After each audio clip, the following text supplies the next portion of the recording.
frac groups, fungicides. You want to take that one, or you want me to take it, or? Thanks, Gary. You know, one of these days he's gonna wear off his rookie card. Yeah. You know. I think this is the year. Yeah. So that's a really good question. So a lot of information has been coming out with fungicides and bees. Some of it is concerning. Some of it is, oh, okay, we just need to do a better job of trying to manage our spray timing. So the better management practices that have been coming out are on the farmer's perspective is we're a little bit worried about Rovrol, which is iprodione, that fungicide chemistry. They're looking at that a little bit further. They're a little worried about Captan and Zyram, which a lot of us don't really use that much during bloom.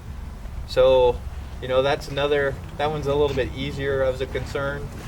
But the Rovrol and oil is a little bit concerning, and I think people they're taking a closer look. So the jury's still out, but it's not favorable.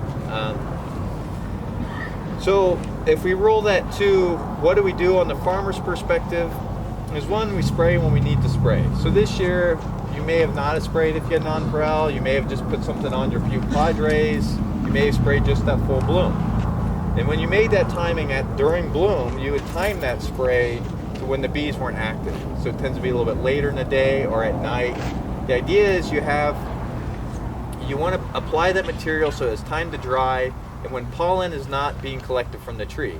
To flip that back around, you want to avoid spraying too much water when you have a lot of pollen on the tree, because we found that water application can cause this pollen to burst. So that's the idea, is bees will collect it all in the morning. Usually they wrap up around 2. If we come in a little bit later in the day, make that application. This year is a little bit different with the fog, I know, but generalities. We come in a little bit later after the pollen's been collected. We're not spraying the pollen, we're not spraying the bees, everybody's happy. That's the idea of how we try to manage that from the farmer, from the farmer application perspective. And it's tough, but I would say do the best you can. And in certain instances, when it's going to rain, you need to get out there, you need to spray, but try to use materials and try to use the timing that'll work for both you and the bees. With that in mind is a good thing. But so far, overall, it's the most targeted.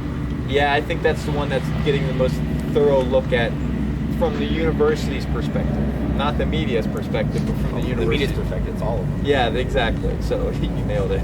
So, yeah. All right.